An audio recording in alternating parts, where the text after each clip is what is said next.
మిగతా వార్తలు చూస్తే మరి కాసేపట్లో శ్రీ సత్యసాయి జిల్లాలో ప్రధాని నరేంద్ర మోదీ సీఎం జగన్ పర్యటించనున్నారు. పెనుకొండ నియోజకవర్గం పాలసముద్రం సమీపంలో నూతనంగా నిర్మించిన నేషనల్ కస్టమ్స్ అకాడమీని ప్రారంభించనున్నారు. ఈ కార్యక్రమంలో ఏపీ గవర్నర్ అబ్దుల్ నజీర్ పాల్గొననున్నారు.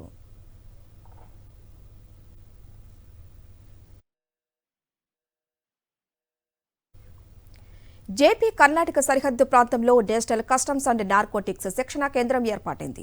రాష్ట్ర విభజన సమయంలో కేంద్ర ప్రభుత్వం దీన్ని మంజూరు చేసింది. నేషనల్ కస్టమ్స్ అండ్ నార్కోటిక్స్ శిక్షణా కేంద్రానికి శ్రీ సత్యసాయి జిల్లా పెనుకొండ నియోజకవర్గం గోరంట్ల మండలం పాలసముద్రం సమీపంలో 500 ఎకరాలను రాష్ట్ర ప్రభుత్వం కేటాయించింది.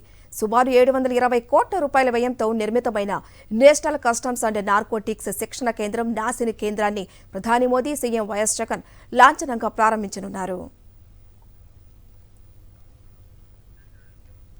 2015లో అప్పటి కేంద్ర మంత్రులు అరుణ్ జైట్లీ, వెంకయ్య నాయుడు, 2022లో మార్చిలో కేంద్ర ఆర్థిక మంత్రి నిర్మలా సీతారామన్ నాసిక్ను శంకుస్థాపన చేశారు.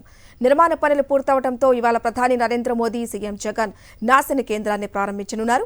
నాసిని కేంద్రాన్ని ప్రారంభించిన అనంతరం ప్రధాని మోదీ లేపాక్షి ఆలయాన్ని దర్శించుకోనున్నారు. ప్రధాని, గవర్నర్, సీఎం పర్యటన సందర్భంగా కట్టుదిట్టమైన భద్రతా ఏర్పాట్లు చేశారు.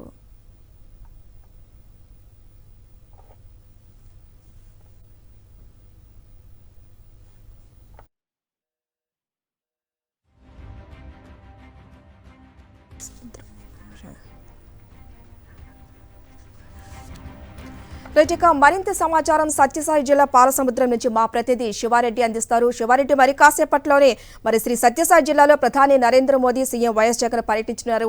ఏర్పాట్లు ఎలా ఉన్నాయి? ఎంతసేపట్లో ఈ కార్యక్రమం ప్రారంభం కాబోతుంది? ప్రధానమంత్రి నరేంద్ర మోడీ పర్యటనలో స్వల్ప మార్పులు చోటు చేసుకున్నాయి. నాసిర్ ప్రాజెక్టుని ఇనాగ్రేట్ చేయకముందే లేపాక్షి ఆలయాన్ని సందర్శించున్నారు ప్రధానమంత్రి నరేంద్ర మోడీ.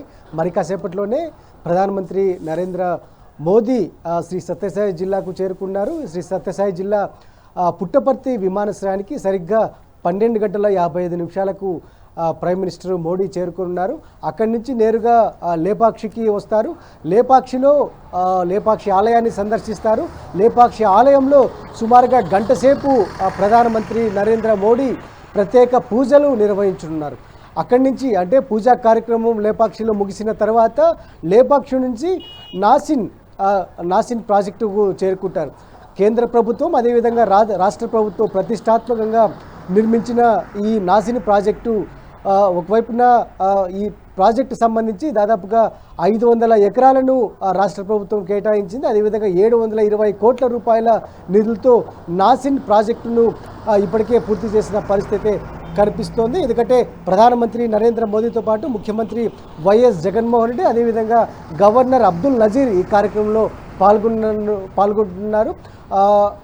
ఏదైతే నాసిన్ ప్రాజెక్టు రాష్ట్ర విభజన సమయంలో 2 సార్లు శంకుస్థాపన చేశారు అప్పటి కేంద్ర మంత్రులు.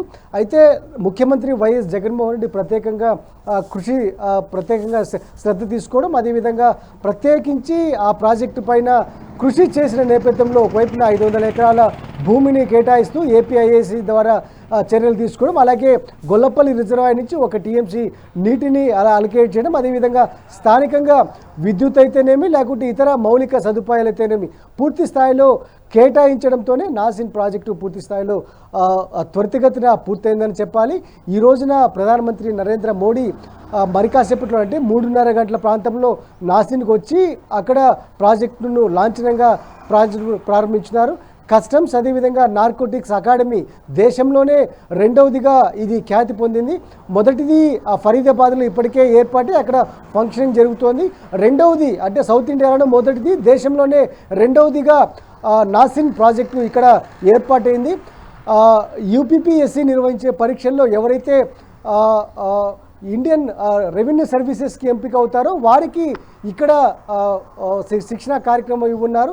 వారికి ప్రత్యేకంగా శిక్షణ ఇచ్చి జీఎస్టీ అదేవిధంగా కస్టమ్స్ విభాగాల్లో ప్రత్యేకంగా శిక్షణ ఇచ్చిన తర్వాత దేశవ్యాప్తంగా వారి సేవల్ని విస్తృతంగా వినియోగించుకునే అవకాశాలు అయితే చాలా స్పష్టంగా కనిపిస్తూ ఉన్నాయి. అందుకే నాసిన్ ప్రాజెక్ట్ని ముఖ్యమంత్రి వైఎస్ జగన్మోహన్ రెడ్డి పూర్తి స్థాయిలో ప్రత్యేక చొరవ తీసుకొని కేంద్ర ప్రభుత్వంతో ఎప్పటికప్పుడు మాట్లాడుతూ ఇక్కడ ప్రత్యేకంగా మంత్రి బుగ్గన రాజేంద్రనాథ్ రెడ్డిని పదే ఇక్కడికి పంపిస్తూ ప్రత్యేకంగా పూర్తి చేసిన వాతావరణం అయితే కనిపిస్తుంది. అందుకే ప్రధానమంత్రితో పాటు ముఖ్యమంత్రి వైఎస్ జగన్మోహన్ రెడ్డి నాసిన్ లాంఛనంగా ప్రారంభించినారు. ఈ కార్యక్రమంలో గవర్నర్ అబ్దుల్ నజీర్ కూడా పాల్గొన్నారు.